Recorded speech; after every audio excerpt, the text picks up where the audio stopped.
El viento del otoño recorría las llanuras del territorio de Nuevo México como si intentara arrancarle secretos a la tierra. El cielo era ancho, inmenso, teñido de un azul pálido que parecía deslavado por el sol incansable del desierto. A lo lejos, las montañas rojizas se alzaban firmes, silenciosas, como testigos eternos de todo lo que allí ocurría. El polvo se levantaba en remolinos suaves entre los matorrales secos, y el olor a salvia flotaba en el aire frío de la mañana.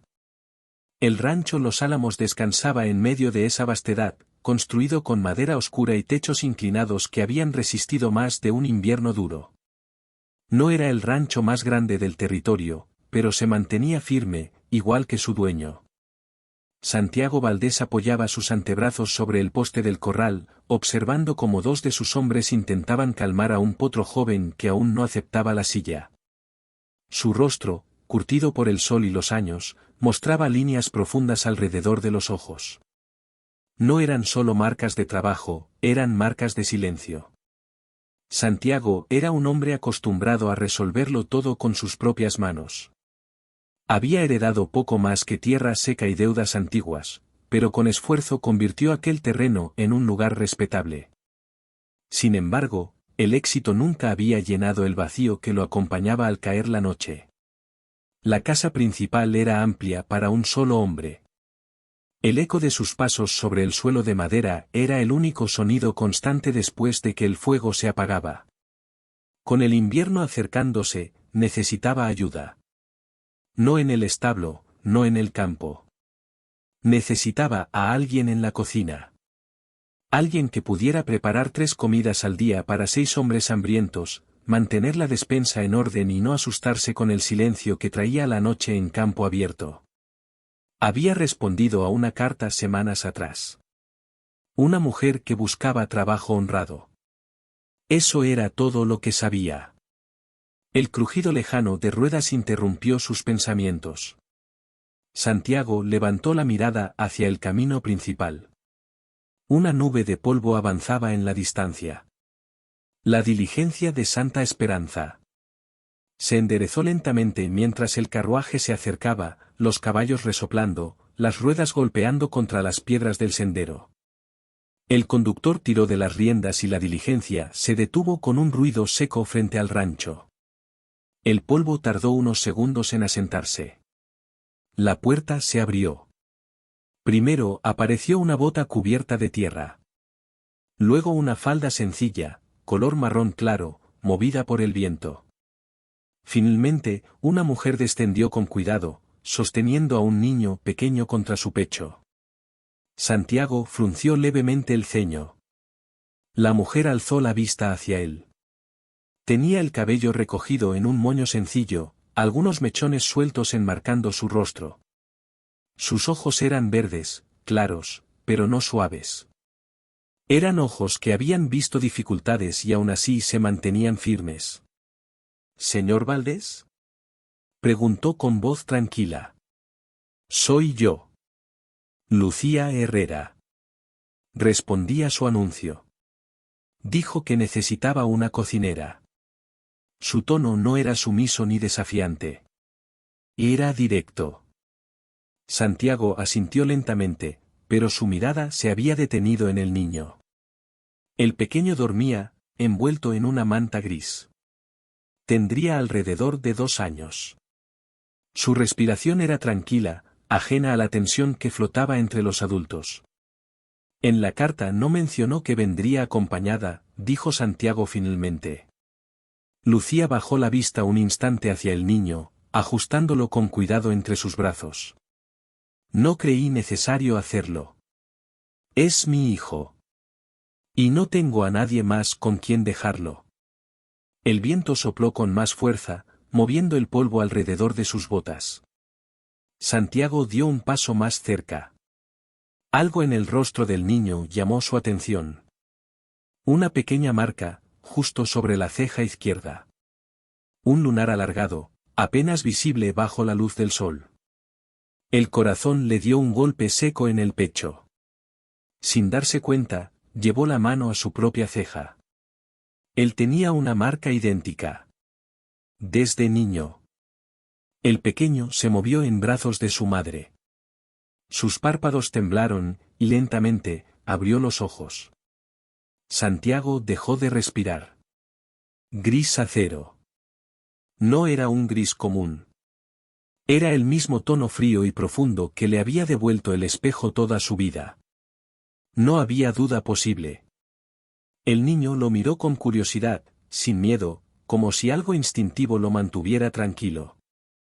Lucía notó el cambio en el rostro de Santiago. Su mandíbula se tensó apenas. Se llama Mateo, dijo ella en voz baja. El silencio se volvió espeso. Hace 5 años, continuó Lucía, en Santa Esperanza. Una noche de tormenta. El recuerdo golpeó a Santiago con la misma fuerza que aquella lluvia lejana. El salón iluminado por lámparas de aceite. Música improvisada. Una mujer con vestido azul riéndose mientras él tropezaba en un mal intento de baile. Una conversación larga. Una madrugada sin promesas. Y al amanecer, ella se había ido. No sabía, murmuró él. Yo tampoco, respondió Lucía. No hasta semanas después. Cuando intenté buscarte, ya no estabas en la ciudad. Nadie supo decirme dónde encontrarte. Mateo estiró una pequeña mano hacia la barba de Santiago, tocándola con dedos torpes. El gesto fue sencillo. Pero devastador. Santiago tragó saliva. ¿Es mío?, preguntó, aunque ya conocía la respuesta. Lucía sostuvo su mirada sin titubear. Sí. El viento volvió a soplar, pero ahora parecía más distante. Santiago se giró un momento hacia la casa, hacia el corral, hacia todo lo que había construido en soledad. Luego volvió a mirarlos. Había imaginado muchas cosas para su futuro. Más ganado. Más tierras. Nunca un hijo.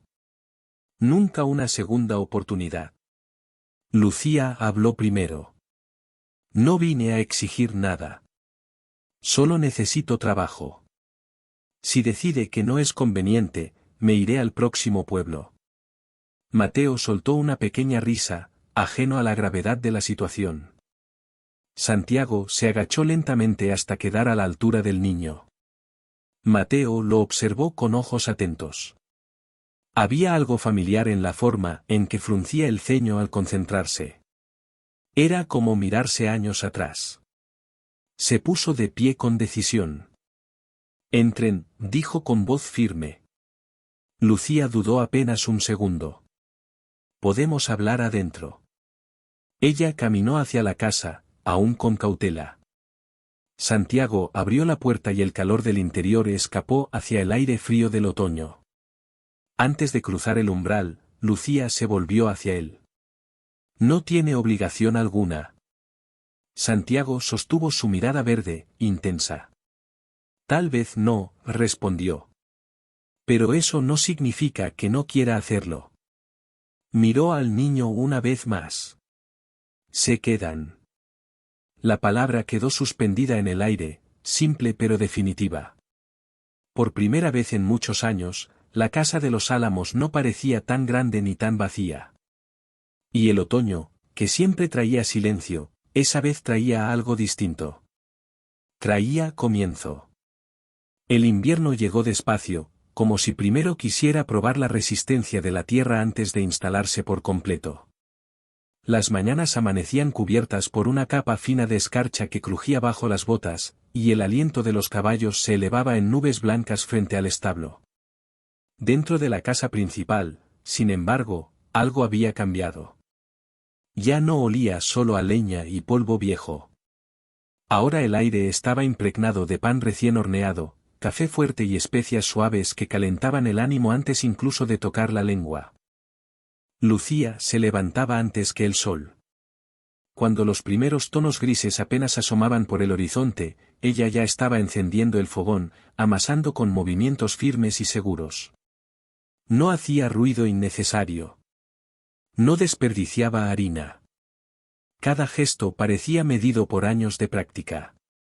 En menos de una semana, había reorganizado la despensa, separado los sacos de grano por calidad y anotado mentalmente cuánto duraría cada provisión.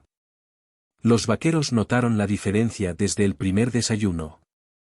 Platos abundantes, frijoles cocidos en su punto exacto, carne tierna y pan dorado que no se desmoronaba al cortarlo. Al principio comieron en silencio, desconfiados, como hombres acostumbrados a no elogiar demasiado pronto. Pero al tercer día, uno de ellos dejó la cuchara sobre la mesa y murmuró que nunca había probado un guiso así en pleno invierno. Lucía no respondió con sonrisa amplia ni palabras orgullosas.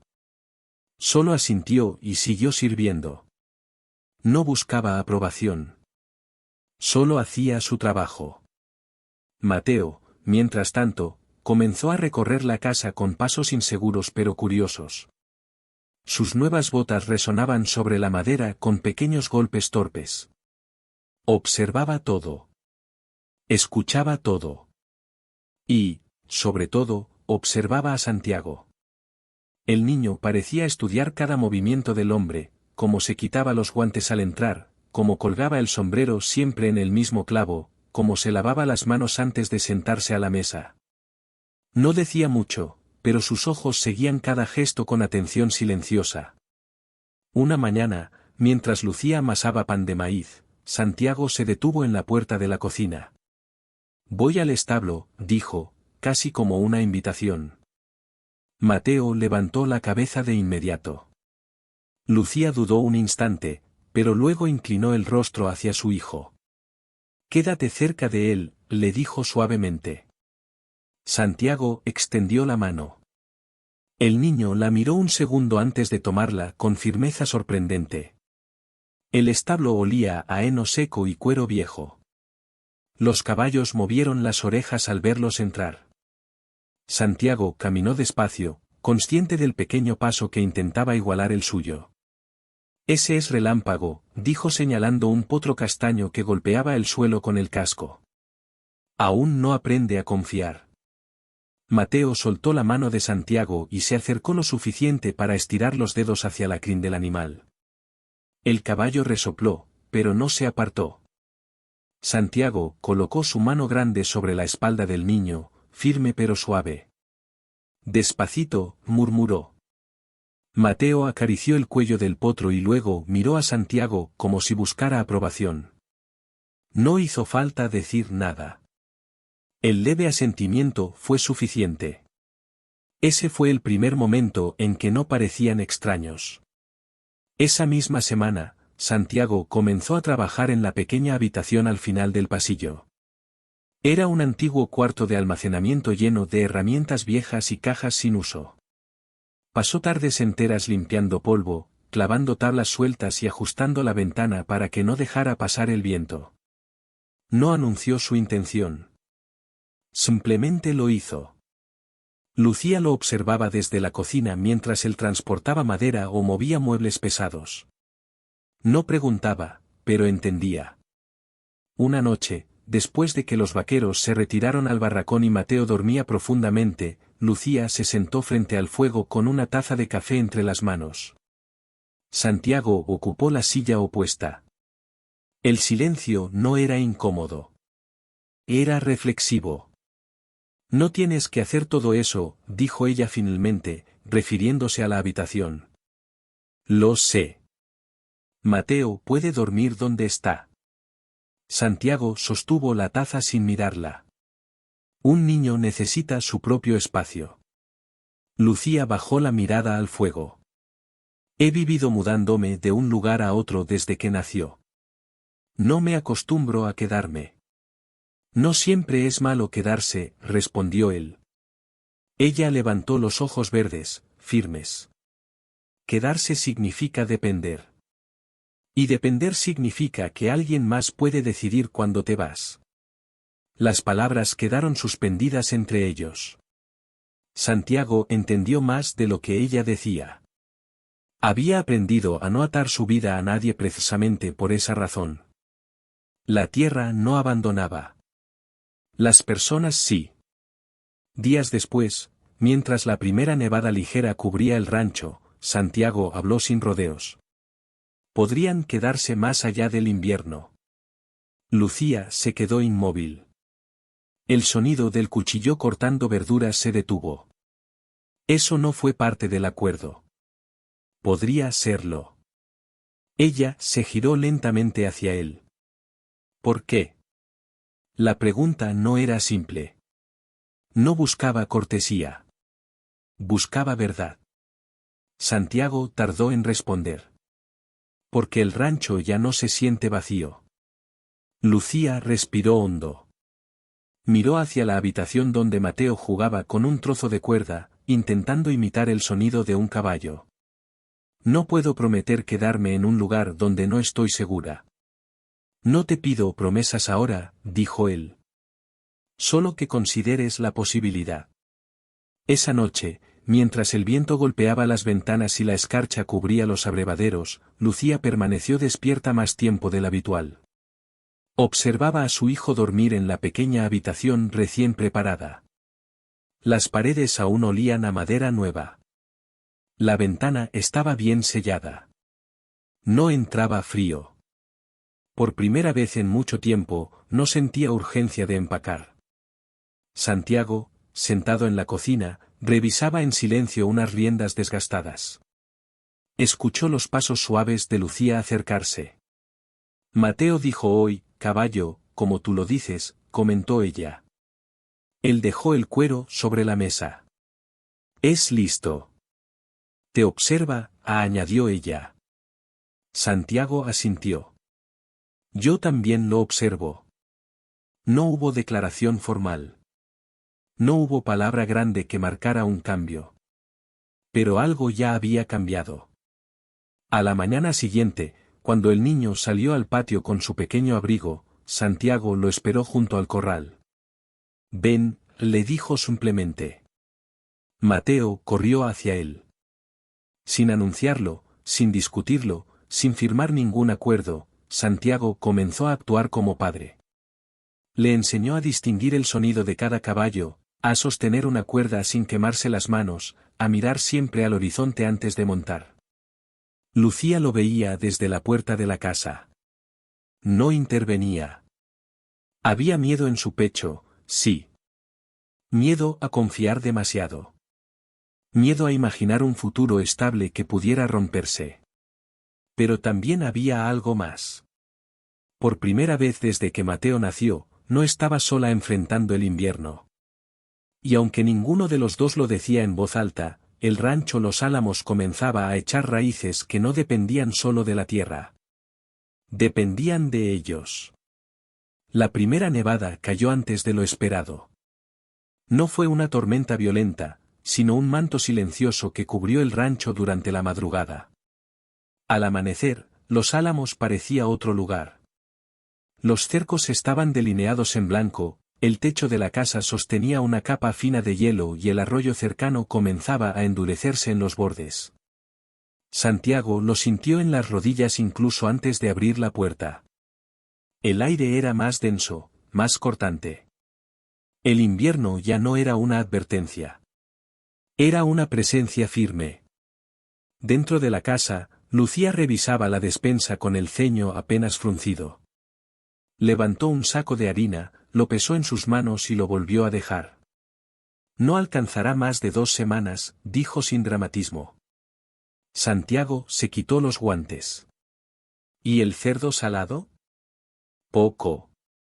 Y la cebada está casi en el fondo del barril. No era pánico lo que se respiraba, sino cálculo.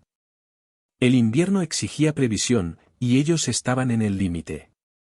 Iré a Santa Esperanza, decidió Santiago. Lucía levantó la vista. Los caminos no estarán fáciles. Pero aún están abiertos. Ella asintió. No intentó detenerlo. 2 días después, antes del amanecer, Santiago ensilló su caballo. El cielo todavía estaba oscuro y las estrellas se resistían a desaparecer. Mateo salió a la puerta envuelto en una manta. ¿Vas lejos?, preguntó con voz aún adormecida. Santiago se agachó frente a él. Solo al pueblo. Volveré antes de que la luna cambie. El niño observó cómo ajustaba la cincha, cómo revisaba el morral. Cada gesto era importante para él. El viaje fue lento. El camino estaba duro y compactado por el frío.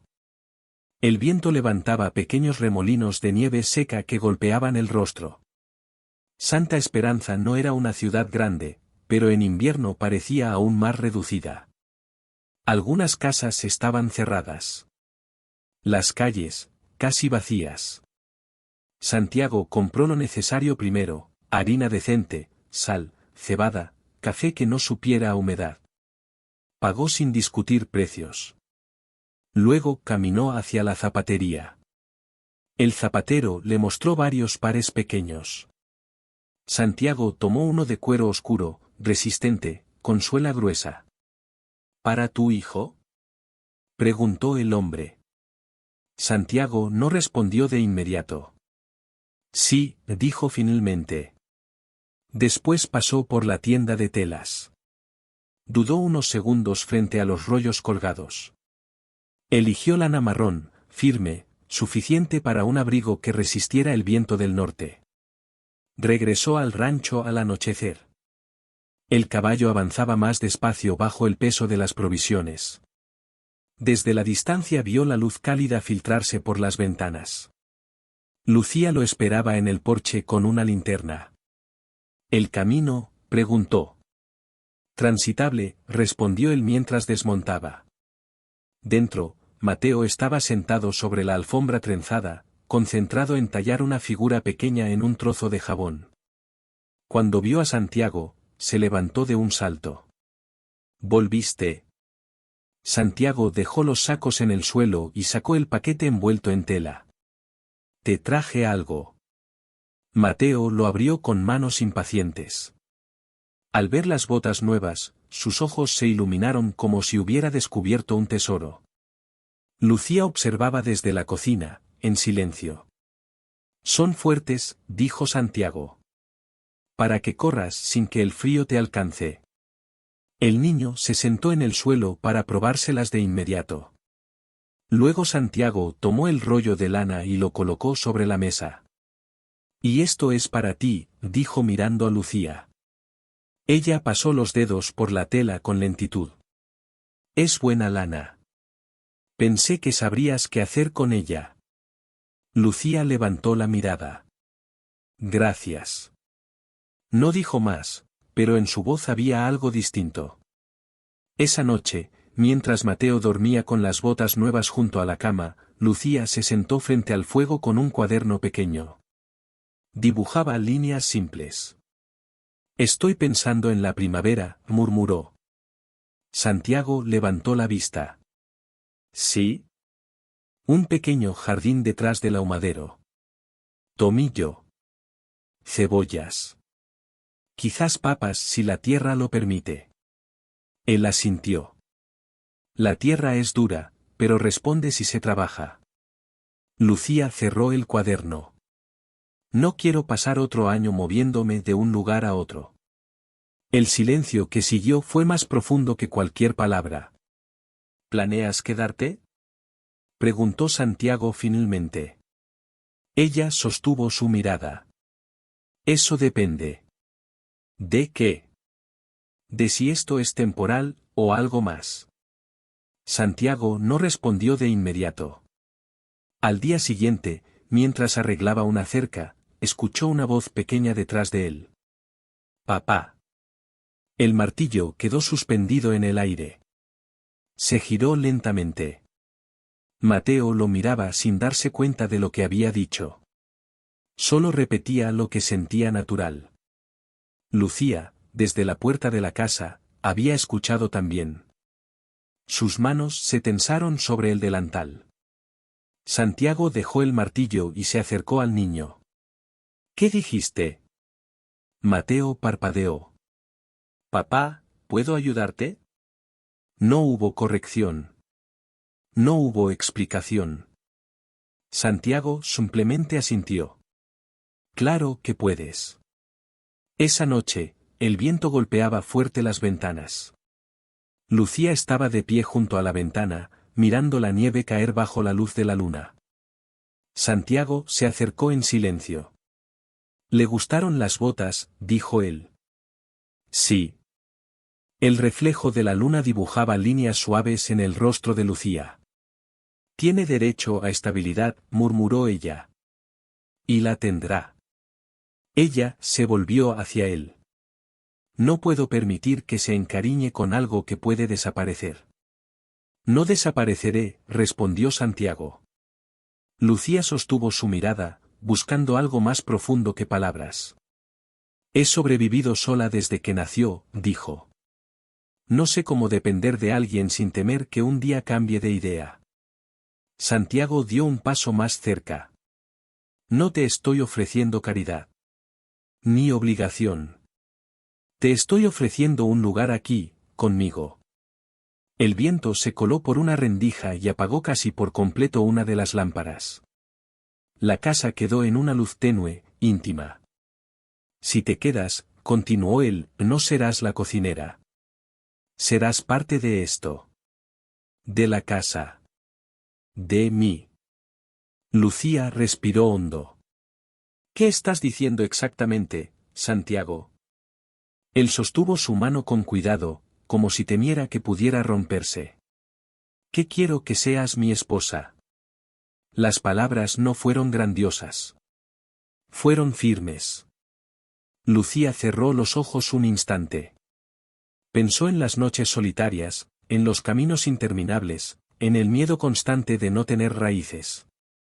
Pensó en Mateo diciendo, «Papá», sin dudar. Cuando abrió los ojos, ya no había huida en ellos. «Diré que sí», dijo finalmente, «pero solo si lo dices en serio. No por el niño. No por lástima». Santiago apretó suavemente su mano. «Nunca he hablado tan en serio en mi vida». Lucía lo estudió unos segundos más. Luego asintió. El viento seguía soplando afuera. La nieve seguía cayendo. Pero dentro de la casa, algo se había decidido. Y esta vez, no era solo el invierno lo que los unía. Era elección. La boda fue sencilla, como todo lo que verdaderamente importa. No hubo vestidos lujosos ni música que resonara más allá del rancho. Fue una mañana clara, fría pero luminosa, bajo los álamos desnudos que se alzaban detrás del establo. El predicador de Santa Esperanza llegó antes del mediodía, con el abrigo cubierto de polvo helado y las manos enrojecidas por el viento. Los vaqueros se alinearon en silencio, sombreros en el pecho. No eran hombres de discursos largos, pero sabían reconocer cuando algo merecía respeto. Lucía llevaba un vestido sencillo color marfil, ajustado en la cintura y cubierto por un chal de lana que ella misma había tejido. Su cabello estaba recogido con cuidado, sin adornos innecesarios. Santiago vestía su mejor camisa, recién remendada por ella, y el sombrero limpio de polvo. Mateo permanecía junto a su madre, aferrado suavemente a la tela de su falda, mirando todo con ojos atentos, como si supiera que aquel día marcaría algo que duraría mucho más que el invierno. Cuando el predicador pronunció las palabras finales, no hubo aplausos ruidosos. Solo un asentimiento colectivo, profundo. Santiago tomó la mano de Lucía con firmeza tranquila. No era un gesto teatral. Era un compromiso silencioso que ambos entendían en su totalidad. Mateo creció entre caballos y libros.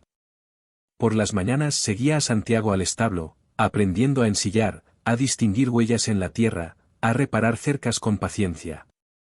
Por las tardes se sentaba junto a Lucía, practicando números y letras sobre hojas gastadas, escuchando historias de su abuelo herrero y de cómo el orgullo silencioso vale más que cualquier moneda. No fue un niño mimado ni descuidado. Fue un niño observado, guiado. Santiago dejó de cenar en silencio. Comenzó a reír más seguido, aunque fuera bajo. Aprendió a hablar de su día sin sentir que debía cargarlo solo. En las noches frías, cuando el viento golpeaba los postigos, ya no miraba el fuego como un hombre aislado, sino como alguien que compartía calor. Al segundo año de matrimonio, construyeron una nueva habitación al lado oeste de la casa. No porque la necesitaran con urgencia, sino porque podían hacerlo. Porque planear el futuro ya no era un riesgo, sino una intención. Los álamos que habían sido testigos de la boda comenzaron a crecer más frondosos cada primavera. Sus raíces se extendían profundas, igual que las de aquella familia. Los inviernos siguieron llegando, uno tras otro. Algunos fueron duros, con nevadas intensas que aislaban el rancho durante días. Otros más suaves, permitiendo viajes al pueblo con facilidad. Pero ninguno los encontró desprevenidos. Pasaron los años con la naturalidad de la tierra misma. Mateo dejó atrás las botas pequeñas y aprendió a montar antes de cumplir 7 años. Su voz se volvió más firme, su mirada más segura. Cuando miraba a Santiago, no había duda en su expresión. Y cuando llamaba papá, ya no era accidental. Lucía mantuvo su fuerza intacta. No perdió su independencia al casarse, la transformó en elección consciente. Ya no se quedaba por necesidad, sino por convicción. Santiago, por su parte, dejó de ser un hombre marcado únicamente por el pasado. Se convirtió en alguien que construía futuro. El rancho nunca se volvió el más grande del territorio. No duplicaron sus tierras ni acumularon oro. Hubo años de ganancias modestas y otros de simple equilibrio. Pero jamás faltó comida en la mesa ni leña en el hogar. Una noche, muchos inviernos después de aquella primera nevada compartida, el viento volvió a soplar con fuerza desde las montañas. La casa crujía suavemente, como siempre lo había hecho. Mateo, ya casi un hombre, dormía en la habitación oeste. El jardín descansaba bajo una capa ligera de escarcha. Los caballos se mantenían tranquilos en el establo. Santiago y Lucía estaban sentados junto al fuego, como tantas otras veces. Las llamas proyectaban sombras cálidas sobre las paredes de madera. Lucía apoyó la cabeza en el hombro de Santiago. Él colocó su mano sobre la curva de su espalda, gesto familiar, seguro. ¿Recuerdas el día que llegué en la diligencia?, preguntó ella en voz baja. Lo recuerdo todo, respondió él. Lucía sonrió levemente. Pensé que solo sería un invierno más. Santiago miró el fuego unos segundos antes de hablar. Yo pensé que solo necesitaba una cocinera. El silencio que siguió no fue vacío. Fue pleno. No fue riqueza, murmuró ella. Fue familia, completó él. Afuera, el viento continuó su canto largo contra las montañas. Pero dentro de la casa, el calor era constante, firme, inquebrantable. No prosperaron en oro. Prosperaron en amor. Y en esa tierra amplia y silenciosa del territorio de Nuevo México, eso fue más que suficiente.